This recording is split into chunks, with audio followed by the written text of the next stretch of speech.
Welcome back to the show. We got a great one lined up. Somebody roll that beautiful intro.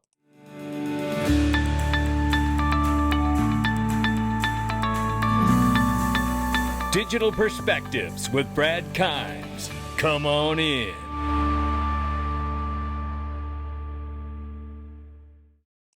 Welcome back to the show. You can follow us on X, YouTube, and digperspectives.com for exclusive content. Right now, $2.89 trillion market cap for crypto.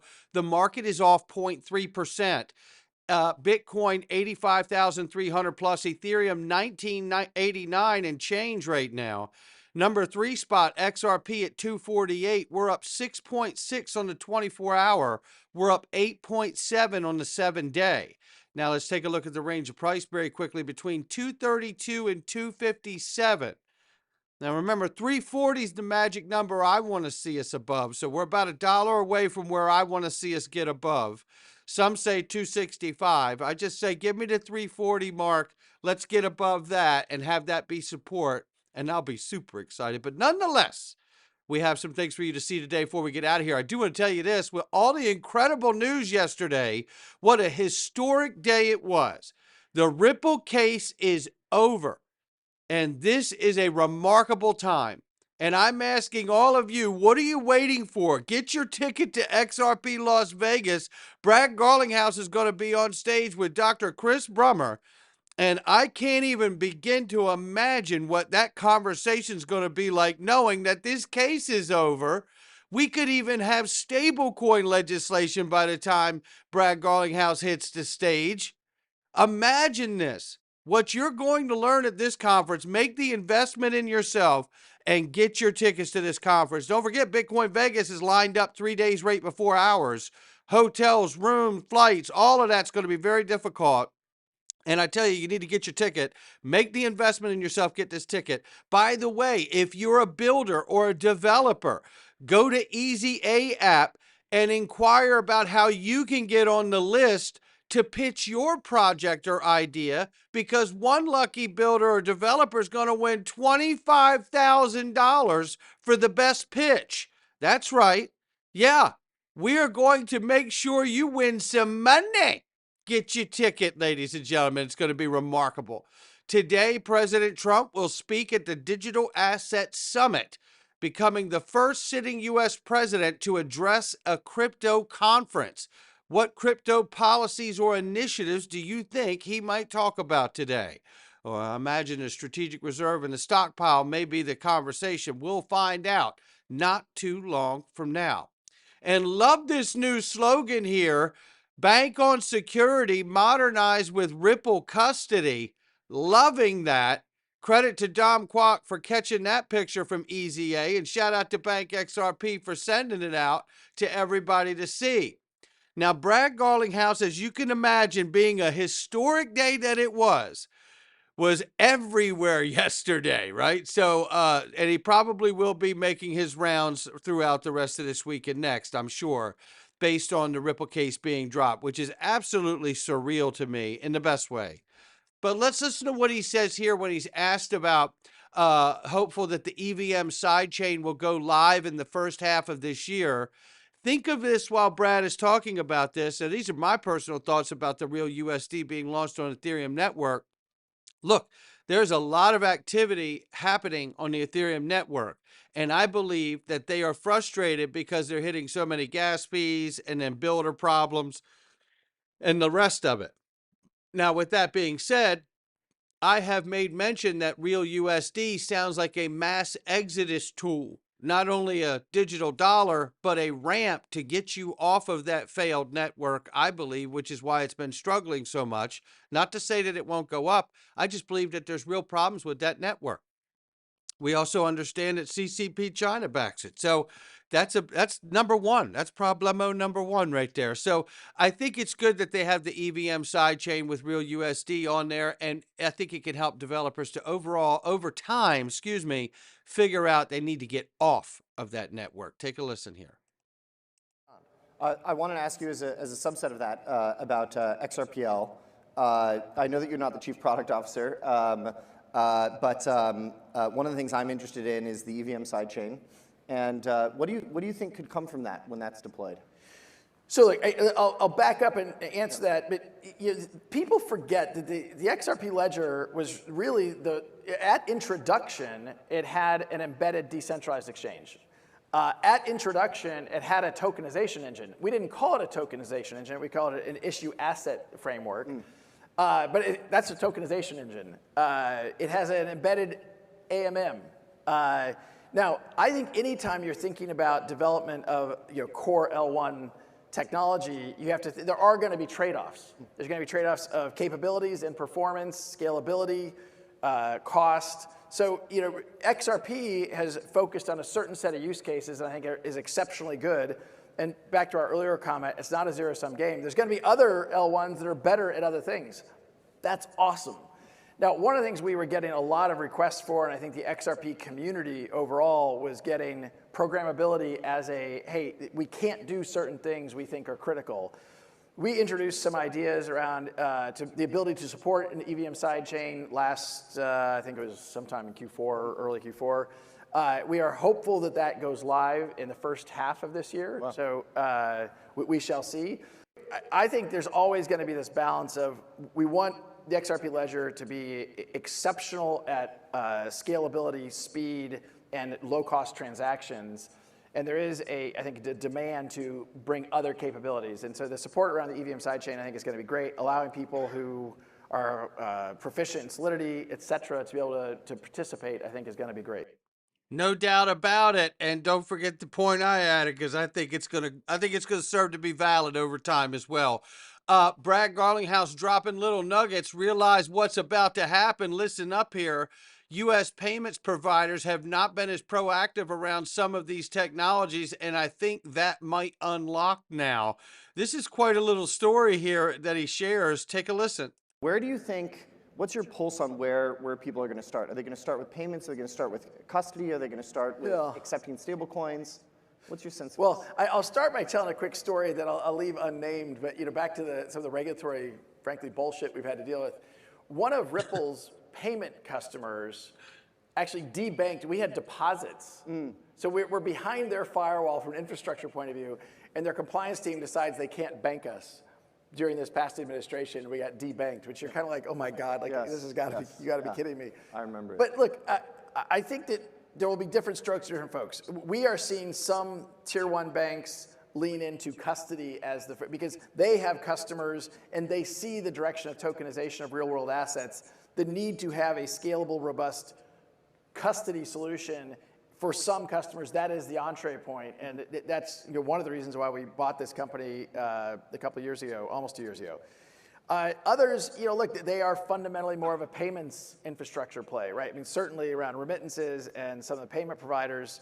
And again, U.S. payment providers have not been as proactive around some of these technologies. And I think that may unlock now. So I know it's maybe an inadequate answer in some ways, and I'm not answering the question. I just think it's going to depend upon the type of bank. Some banks think of themselves more as around the custody side of the world. But I do think one of the fascinating things, and I think Sergey on stage earlier was referencing, stablecoin legislation, I think, is close. I have heard from some tier one banks that they may issue their own US dollar stablecoin. And hard for me to predict how that plays out. Yeah. But that also is evidence that they're leaning in a way they haven't before. And again, if there's one thing I would emphasize to this audience, we are underestimating the tailwinds from the shift of the last 6 months. The largest economy in the world has been quite hostile to our industry and is now moving the other direction quickly. And I think we underestimate those tailwinds. Yeah. That right there can't be embraced enough, I don't believe. I don't think you can overstate what he said. That is absolutely spot on. And we know Brad Garlinghouse sees XRP in the White House digital stockpile. Again, he went on the media tour, and we're going to pull a couple highlights out of this. But I want you to hear this highlight from Bloomberg here. I think it was Bloomberg, right? And he went on. Take a listen to this clip. Why do you think XRP wasn't specifically named in the executive order for the digital asset stockpile? Well, so XRP was named by the president on Truth Social. He posted something saying that there should be other tokens, that there's going to be a Bitcoin strategic reserve and then a crypto stockpile that would include things like XRP. Days later, the executive order didn't include it. Why was that? I don't know what specifically was in the executive order. My understanding is there's going to be a Bitcoin strategic reserve. There'll be a crypto stockpile representing other cryptos. And I would expect that will include XRP. Look, at the end of the day, I think the stark contrast is in the Biden administration, we couldn't get a meeting with people at the White House. Now we're welcomed into the White House. And that's just a massive change. I think we want this industry to thrive in the United States. We don't want to push it offshore where you have fewer regulations. I think the reason I keep pushing you too is because I think now it's widely accepted that this is a pro-crypto administration. But the details, that is what's causing an overhang, the uncertainty of the details. So to the extent you have confidence, right, about XRP being in that stockpile or otherwise getting more support for an ETF, for example, where does that confidence come from and what kind of timeline do you see it happening on? So I have immense confidence on the ETF. I think there's 11 different filings pending with the SEC to launch ETFs from everybody from Bitwise to Franklin Templeton and a whole bunch of people in between. I think those will be live in the second half of this year. We have seen even outside the United States, you have live ETPs. And at a time when a lot of outflows are exiting some of the crypto ETFs, you're seeing inflows into XRP. And I think that's because you had this false negative pressure from the SEC, this kind of, an exogenous hand holding things down that's now being released. And that's great for the market. It's great for builders within the XRP ecosystem globally. One more on the stockpile. Yeah. How much XRP would be in it? Where does it come from?